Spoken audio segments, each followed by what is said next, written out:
ফেনীতে বন্যার্তদের পাশে দাঁড়িয়েছে রেড ক্রিসেন্ট। গ্রামীণ ফোনের সহযোগিতায় বন্যার্তদের মাঝে সরবরাহ করছে চাল, ডাল, তেল, চিনি, লবণ, সুজিসহ মোট 12 কেজি খাদ্য সামগ্রী ও বিশুদ্ধকরণ পানি। মিলছে স্বাস্থ্যসেবায় বিশেষজ্ঞ ডাক্তারের পরামর্শ ও বিনামূল্যে ঔষধ। বিশেষ করে সুপেয় পানি পেয়ে স্বস্তি পেয়েছে উপকারভোগীরা। পানি পেয়ে আমরা অনেক খুশি হয়েছি। আমরা এতদিন খাওয়ার পানি পাইনি, অনেক কষ্ট করেছি।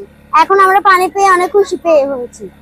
এখন আমাদের এখানে তো টিউবওয়েল নষ্ট হয়ে গেছে, বিশুদ্ধ পানি পাওয়া কঠিন। এটা দিচ্ছে আমাদের জন্য বেস্ট হচ্ছে, আমরা পাচ্ছি না খাওয়ার পানি। এটা আমাদেরকে, এটা খাচ্ছি, পানিটা ভালো লাগতেছে। আমাদের টিউবওয়েলে তো পানি উঠতেছে না, এটা আমাদের জন্য বেস্ট। এখানে বিশুদ্ধ পানির কারণে আমরা পানি খাওয়াইতে সফল গেছি। এখন এখানে এরা আসছে, পানি পরিষ্কার করে আমাদেরকে খাওয়াইতে আছে, আমরা খুব উপলব্ধি পাই। জেলায় 10,000 ফুড প্যাক, 5টি উপজেলায় 5.5 লাখ লিটার বিশুদ্ধ পানি, 4,000 প্যাকেট শুকনো খাবারের পাশাপাশি 5টি ভ্রাম্যমাণ মেডিকেল ক্যাম্পে দেয়া হচ্ছে স্বাস্থ্যসেবা। উপজেলাতেই আপনার কার্যক্রম চলমান আছে। এই যে ফুড প্যাকেজ, প্রতিটা আপনার উপজেলাতে আমরা 2টা করে ইউনিয়ন নিয়েছি। 2টা ইউনিয়নের 3টা করে 6টা ওয়ার্ডে আমরা 2000 বেনিফিশিয়ারিকে আপনার ফুড প্যাকেজ, যে 12 কেজি ফুড প্যাকেজ যেটা আমাদের আছে গ্রামীণ পণ্যের সহায়তা, এই ফুড প্যাকেজটা আমরা বিতরণ করতেছি। এবং 5টা উপজেলাতেই আমরা আপনার বিশুদ্ধ পানির সরবরাহ করেছি। শুকনো খাওয়া প্রায় 4,000 কেজি আপনার শুকনো খাওয়ার আমরা ইতিমধ্যে বিতরণ করেছি। 4,000 প্যাকেট শুকনো খাওয়ার বিতরণ করছি। এবং এই যে মেডিকেল টিমের কার্যক্রমটা আমাদের 5টা উপজেলাতেই চলমান আছে। আমরা ইউনিয়নে আমরা 5টা উপজেলায় কার্যক্রম।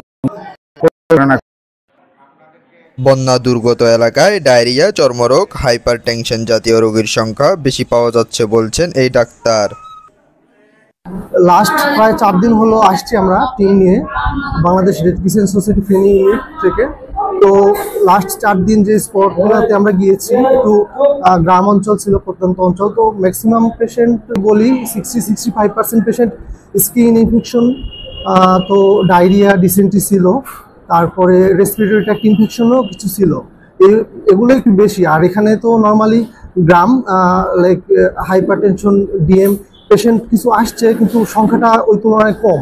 স্কিন ইনফেকশনটা অনেক বেশি, যেটা আমরা ওষুধ যা নিয়ে এসেছিলাম আমাদের রিজার্ভে যে মেডিসিনগুলো ছিল ওগুলো দিয়ে কাভার করতে অনেক কষ্ট পেতে হচ্ছিল। তো আমরা আজকে আরও আমাদের যে স্যার ছিলেন, স্যারকে আমরা ইনফর্ম করেছি, ইনশাল্লাহ ওই মেডিসিনগুলো আসলে আমরা আগামী যে আরও 3-4টা মানে ক্যাম্প হবে, ওখানে গিয়ে ওষুধগুলো আরও ভালো মতো সার্ভ করতে পারবো। পরিস্থিতি স্বাভাবিক না হওয়া পর্যন্ত জেলার 6টি উপজেলায় কার্যক্রম অব্যাহত থাকবে। ডেস্ক নিউজ, জনতার কণ্ঠ।